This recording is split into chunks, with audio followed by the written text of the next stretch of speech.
everyone. So this episode's going to be a little bit different from my other episodes where I go into one topic and I go really deep into it.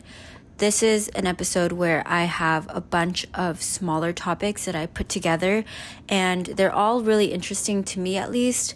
It might not be everyone's cup of tea, but there's just a bunch of random topics that I want to talk about, and I don't either have enough to say or don't really know that much about this topic for it to be an entire episode. So I just kind of have this like thoughts on my mind type of episode. I've done this before. I have an episode called Does Anyone Else in Their 20s Think About This? Something like that. I'm probably completely getting that wrong, but there's an episode that is very similar to this where I talked about a bunch of other random smaller topics, and this is the second one in the series. I need to figure out what to call this series so that people know what's coming up. Okay, so before I get into it, High-Low Buffalo. This is a super duper duper different high than I've ever had. I usually talk about work in a really negative way, but this time I have a really happy thing to say about work, surprisingly.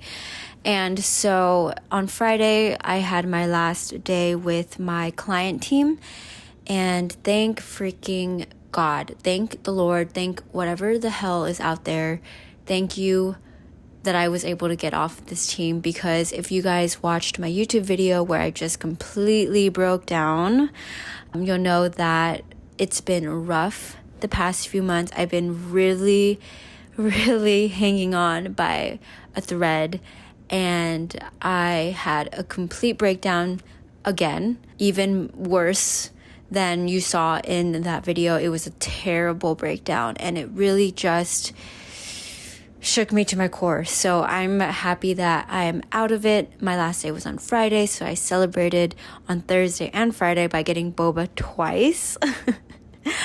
And yeah, I'm just super happy about that. So for my low, this one has been just super weird. Recently, I've just been using my phone, laptop, just screens, technology way more than I usually do. I haven't been spending a lot of time just reading a book or like doing anything that doesn't involve a screen. And so when I'm walking in the streets, I'm like talking on the phone, searching something, writing something down on my phone, just like constantly throughout the day. Like, I'm not even exaggerating, maybe like 12 hours on my screens, and it's been driving me crazy because I feel like a robot. I feel like an NPC. I feel very out of my body. I'm just putting it out there. I've been in this like weird phase where I'm using my devices a lot, so I gotta fix that. But yeah, this is just a reminder, if you're feeling kind of out of it and you're just feeling really detached, maybe check to see how long your screen time is, because that might be a factor. And for my buffalo, also something I haven't really talked about, but I used to meditate when I was in college. I had the longest streak my sophomore year where I meditated for a year and a half, almost every day straight, and it literally did me wonders. I was the most peaceful human being, even though the world around me was on fire. Like, I went through all of the problems that you face, adjusting to college life beautifully, like gracefully. And I think it's because of meditation. It helped me a lot to calm my mind, and I haven't done it as consistently since then. I really barely have done it since I've moved to New York. But recently I had this craving to meditate, which is super weird. I know people crave food, but like, I also crave food, but I also crave meditations. I don't know. And I had this one session where I meditated. Just literally one day out of the blue, I was like, I really want to meditate, and I feel like it would do me good today. And I did it, and it literally helped me so much. Like, I felt so good after, and I had such a good day. And so I'm just thinking, what a weird thing. And like, also, I should probably get back into it. I have Headspace. No, I'm not sponsored by it, but it's just been an awesome app and I love it so much. So I really need to really get on top of that. Anyways, let's get into this episode.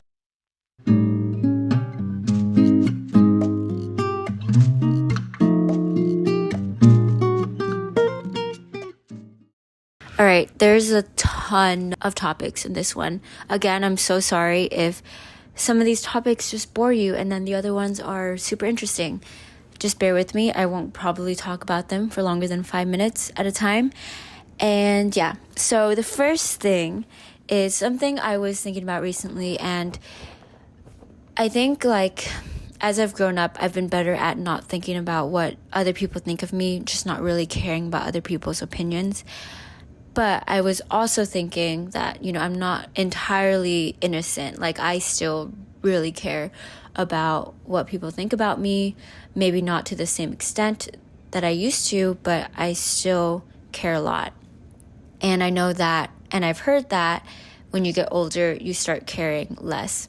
But I was just wondering, what would I do if no one was watching? If everyone was not giving a crap about me and I somehow got it in my head that no one cared about me, what would I do if no one was watching?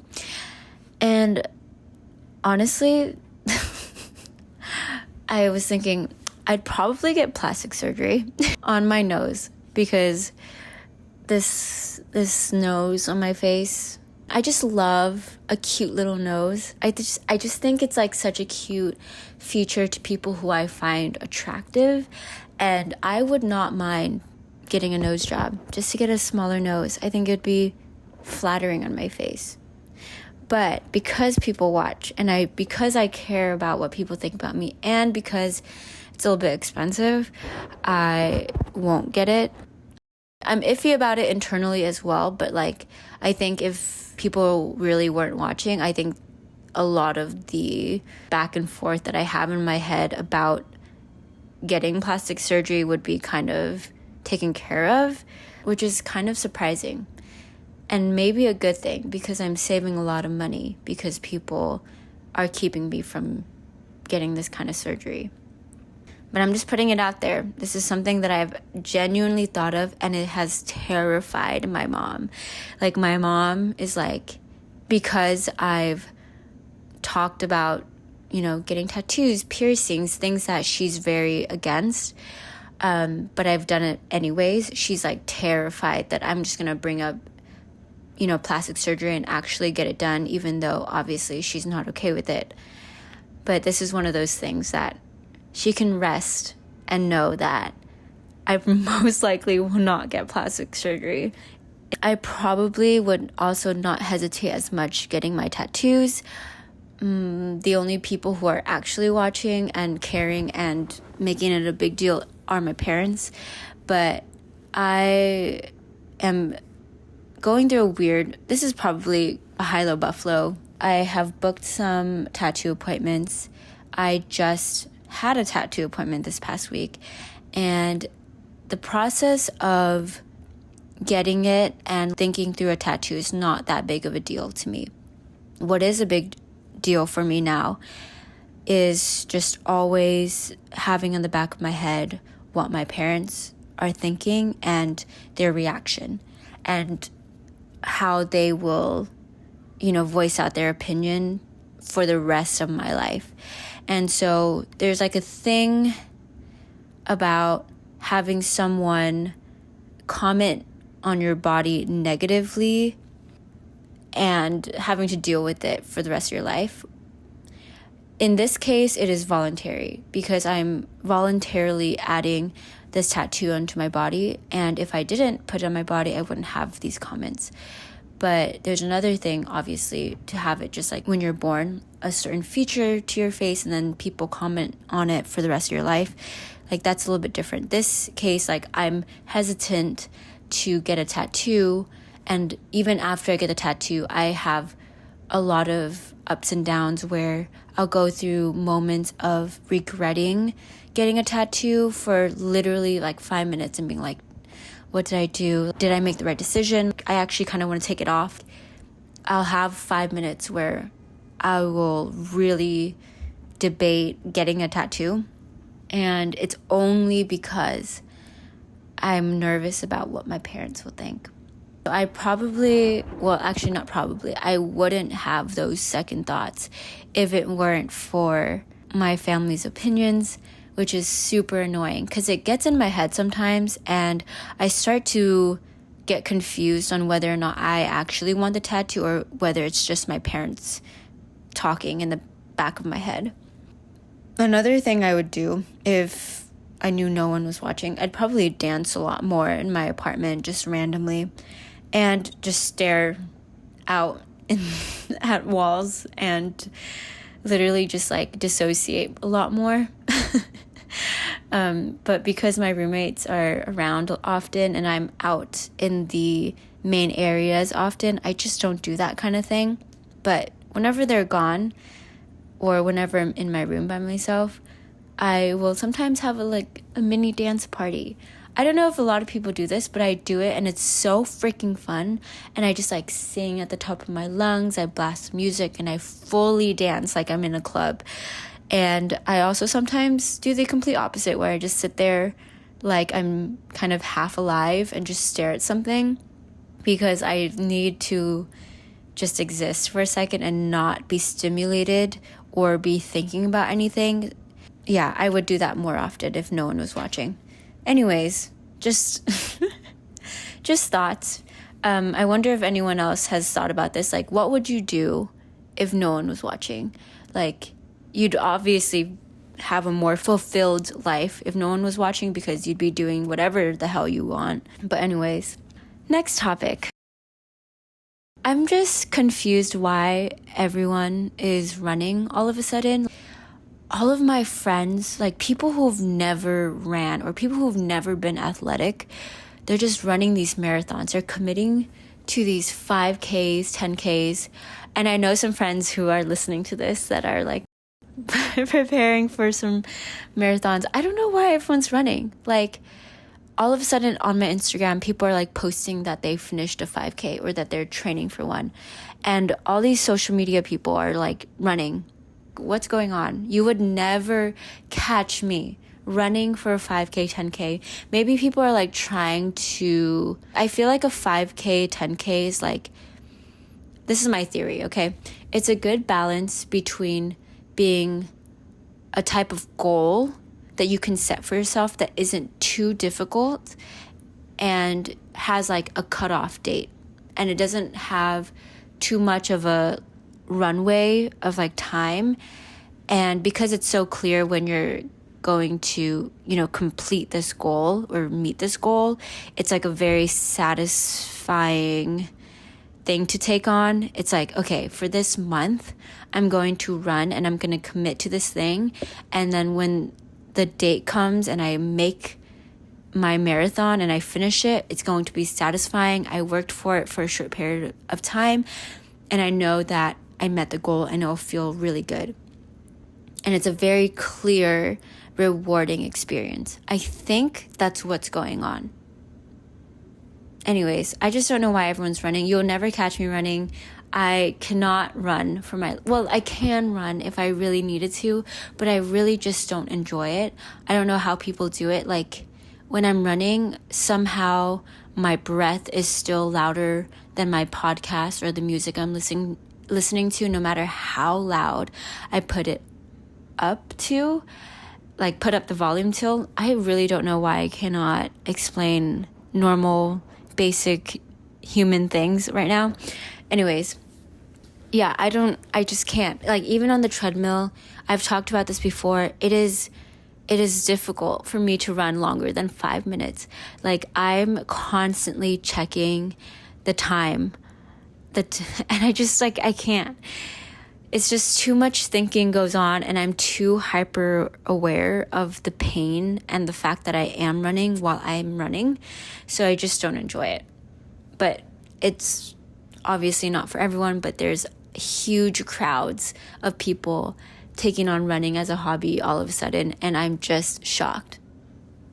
On the same topic of trends and what's really in, quote unquote in nowadays, I have this thing with like trends, right? Where when everyone starts following the trend, I like make it a thing to not follow the trend. Or if I love the trend too, I like try to deviate from it slightly and have like a slight variation of the trend. I'll give an example. So an example of me not like wanting to follow the trend is the Boston clogs or the Birkenstocks. So that was a huge thing. And I was like, no, I'm not getting on this trend. But then I like started seeing it more on my Pinterest, seeing people pull it off with their outfits. And I was like, okay, I get it. Like, I get why people are buying these shoes and like raving about them. Okay. But then I was like, I really like don't want to get one because everyone and their mothers are wearing the same thing. And I just don't want to like go on the street and just like have the same thing everyone else is having. This is me in my own little head trying to be different, trying to not hurt my little ego, trying to be individualistic, even though I know I'm a part of the 8 billion other people in this world. Anyways, I'm like, I'm not going to be like everyone else. I'm different. And so I just wait till the trend goes away. And that's what I did. I waited until the Birkenstocks trend kind of died down. But even then, I was not getting Birks. So instead, I got something kind of similar, which is the Docs clogs or the mules. They're amazing. I love them to death. They're so freaking cute. But they're close enough to the Boston clog that it is around the same trend. Like, I'm still kind of riding the trend, but I'm not riding it exactly. So that's me deviating from it. With the whole Birkenstock thing, I just completely waited until the Birks thing kind of died down completely and like no one was talking about them anymore. And then I got my Birks. I also got them in a completely different shade and color and texture completely on purpose, because I was like, I need to at least be a little bit different. Like, I don't want to look like everyone else when I'm out on the street. So I just got the black leather style. And with this topic, nowadays, I don't know if it's just New York, but like, I've just been seeing Solomons everywhere. And I love them so much. I love them. They're so cute. And I really don't need another pair of shoes. I have plenty. I've built up my shoe collection. I'm really proud of it. I love every one of my shoes. I wear them with whatever outfit goes along with it. I diligently wear every one of my shoes. So I'm really proud of that. But I don't have anything like Solomon's. And I know this is something I could say for literally all the shoes, trends, clothing items, anything that comes out in the future. I can make the same justification. But I'm telling you guys, like, I've been loving these shoes so much, and they're like a big thing, at least in my own little world. And I'm going through this whole thing where I'm like trying to convince myself from getting these shoes. But I also know that I love them so much and that they've been on my mind. And also they're showing up everywhere on my Instagram feed, because Instagram's doing an amazing job at following what I'm looking at and what I'm loving at the moment. And because of that, it's just really been on my mind. And I'm trying really hard to get it out of my head. I'm not doing a great job, obviously, because I'm talking about it right now. But also I'm still trying to do the thing where I'm trying to deviate from the trend. And so I'm looking at a brand called Merrell's, Merrells. And they're also athletic hiking trail shoe brand, which isn't super similar to the Salomon, but it's close enough. And I'm like, maybe if I cop one of the Merrells, which is also significantly cheaper than a Salomon, I will be satisfied. But also the Salomon's shoes, I haven't been seeing a lot of other companies that match the same like style and color scheme as a Salomon. So I'm thinking I might if I do cave into the trend, I probably would just go for a Solomon and just like choose a completely different color than what a lot of people are wearing. But I love them, guys. But I really just can't do this anymore. Guys, I cannot cave into every single fashion trend. This is like the thing. Being into fashion is painful for my wallet. Like, I want to be really good at, thrifting, just being more creative with the clothes that I already have. But there's just so many good things out there that I'm loving, and it's killing me. It's killing me holding myself back. Anyways, I've been going on way too much about this, so moving on. Okay, this one's more of a serious, really, really different topic, but I'm on my year 2. I think I've been in New York now, is it 2 years? Wait, am I stupid? No. Almost 2 years of being in New York. Basically, not in my parents' home. I talked about this a little bit when I first moved from LA, California, where I felt a lot of guilt moving away from my parents. And it is still there. The guilt is still there. It's not as strong, I would say, but I still have my days and my ups and downs where I feel it really strongly, and I'm like, I'm such a hypocrite. I have really bad negative self-talk where I'm like, I haven't done anything to give back at all to my parents. Like, I like to say that I do. I went to college doing blah, blah, blah, blah. But at the end of the day, I only did those things because I also wanted to do them myself. And in reality, there hasn't been really anything that I've done that I didn't want to do that I ended up doing just for my parents. There isn't anything that I can say. Moving here is fully a decision that I wanted to do selfishly, even though I knew that my parents were not happy and that they would not be able to spend time with me, and that they are getting older and I wouldn't be there for them. The career I chose was also fully my own decision. Just so many things, all of them, my own decision. It's only because I wanted to. And if they benefited my parents, it was only just a coincidence that it did, in a way. And it was just like another perk. Deep down at the core, everything I've pretty much done is very individualistic and very American-like, where I've pretty much done it for myself. And it's kind of been a disappointment, and it's just been on my mind. And even with going into my second year, I'm still thinking about these things. I think about how I got a dog a few months before I moved to New York, and it was fully my dog. She was my dog. That was fully my decision, and my mom was so kind. She just let me finally have a dog, and now she is taking care of her. And yeah, that was fully my dog. And then I left her in California, and that is also in the back of my mind. I don't see her at all. I don't take care of her at all. My mom's doing everything. It is basically my mom's dog. I also see my mom doing a lot of things to cope with the fact that I'm not home. She is a single mom, guys. My brother's moved out of the home for college. He only comes home on the weekends once in a while. So my mom lives in the home pretty much with just my grandma. She also doesn't really talk much about how she feels, and instead I kind of just get energy or get a feeling of how she's feeling about it and how she's handling it just from talking to her or hearing about what she's doing. And she's been traveling like crazy in a really extreme way, where she's going on these huge trips with very little time in between to rest. Like, she went on like a 1-month road trip.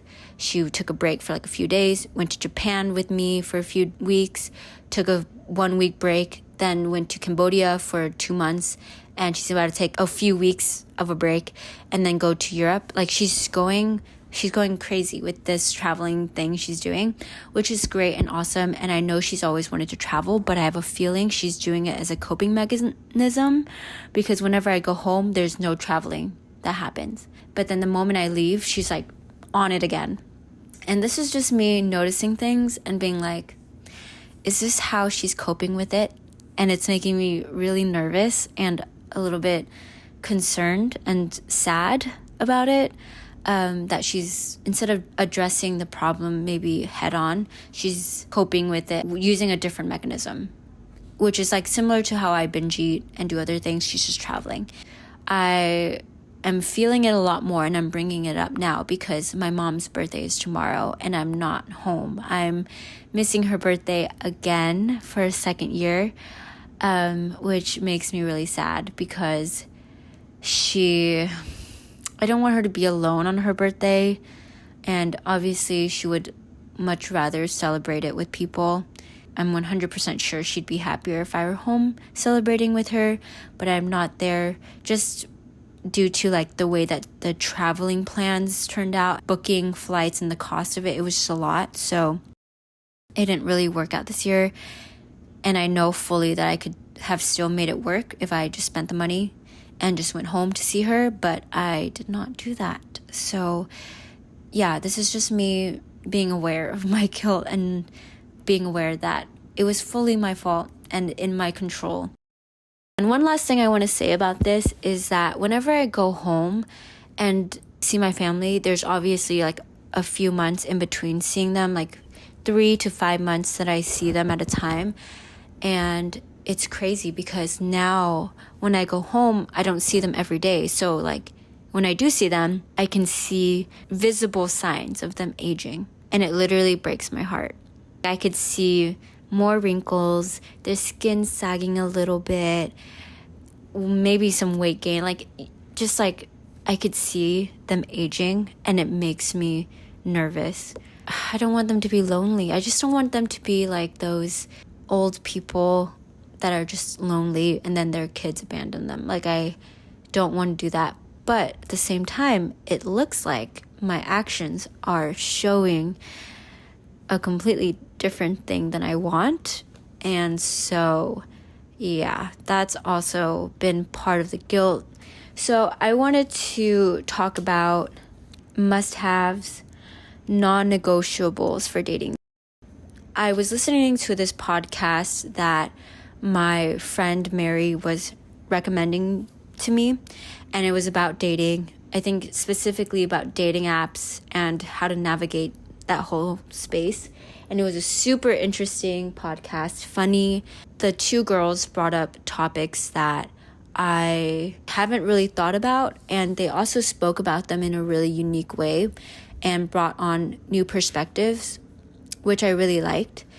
And so I just wanted to bring up some thoughts I had about it.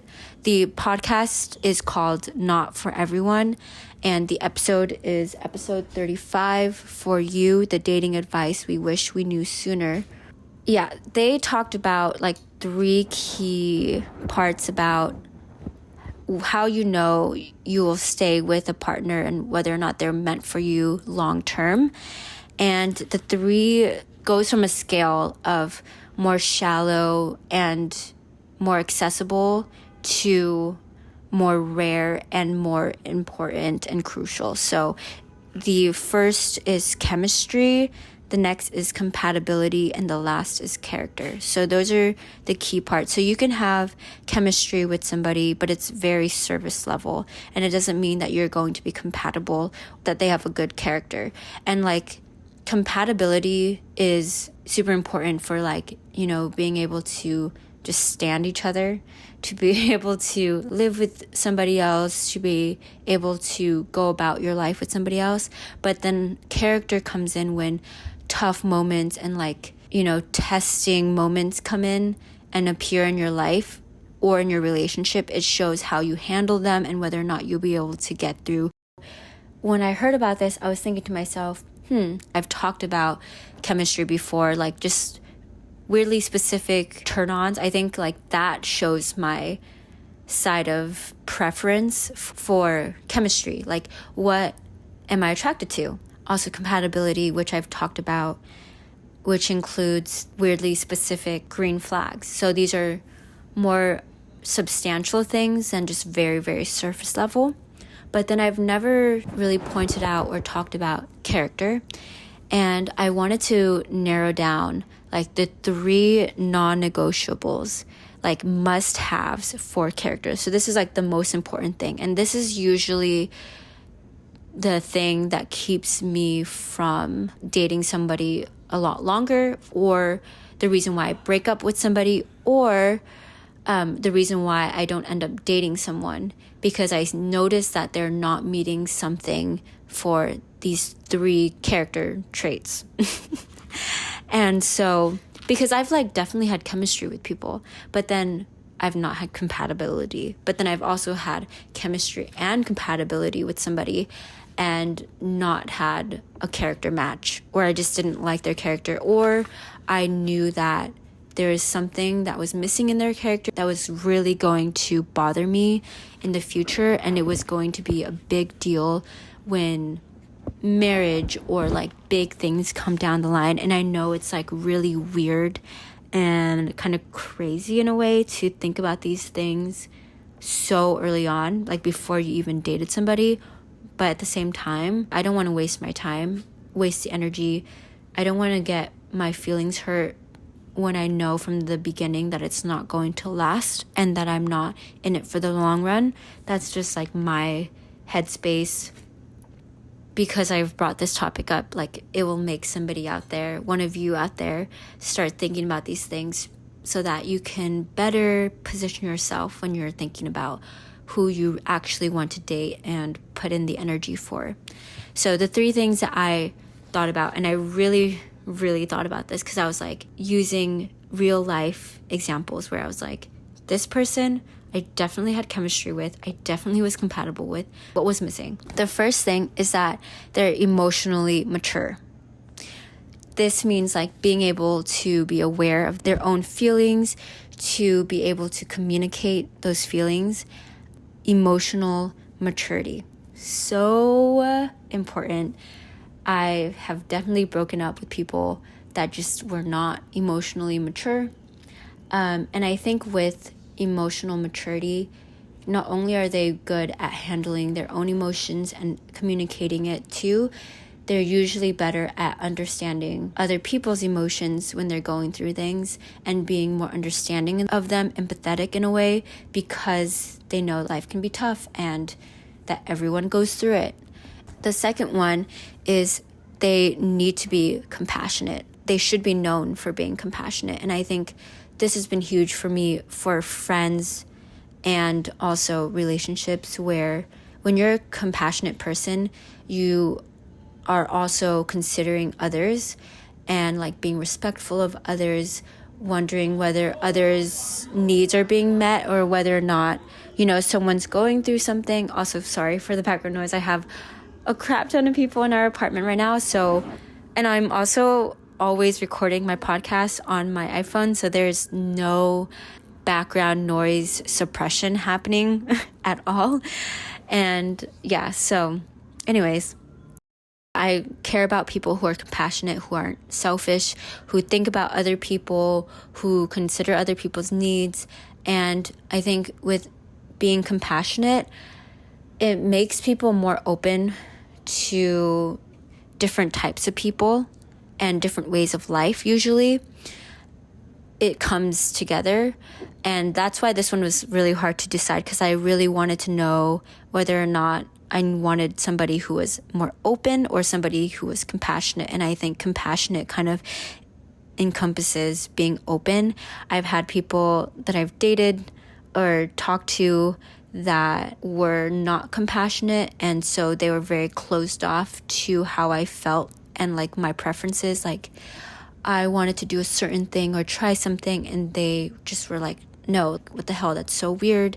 Not being fully understanding and like considerate of, oh, maybe this is good for her, or this is something that she wants to do and it's not bothering me, so just be supportive and whatever. And the last thing, a must have, is to be proactive. I need somebody who I look up to, and usually the people who I look up to or I feel that will better me are people who are proactive, who go for things that they want, who, when they're not happy, they do something about it, that aren't going to sit idle and that aren't boring, and they're just interesting. And I think that could be summed up in one word, which is proactive. I just find it icky and also very disappointing when somebody is really unhappy with their situation and they just sit around in it. It's okay to do that, but if that's a trend, if that's like who you are, that's like a very key trait to you, where you just like to sit around and wait for things to happen to you in all areas of your life, I just cannot. Like, I get it if there's certain things in your life that come up and you're like, this sucks, it could be better and I could put my energy towards it, but I'm choosing not to, and I'm just going to deal with this one sucky part of my life. That's fine. You can't put your eggs in a million baskets. But if you're somebody who is known for being this in all areas of life, like, I cannot stand that. I hope you guys like this episode of a bunch of random topics. I hope a few of these topics stood out to you and was interesting. And yeah, thank you guys again for listening. Always, don't forget to do the thing. Like this podcast, rate it 5 stars if you'd like. If you want to support me, I'm really trying to get a better microphone so that the audio sounds better. I'd also like to not use copyrighted audio, like the music that you guys listen to and the like sound at the beginning, at the end of every episode, that's not owned by me. I like completely use somebody else's, which is not good. So I'm trying to invest in a subscription to get royalty-free music and also get a good quality podcast microphone. That'd be great. And so if you'd like to support me, you can support me at buymeacoffee.com/Annie with 3 E's. They ran out of the Annie with 2 E's. But anyways, again, have the best week ever, and bye.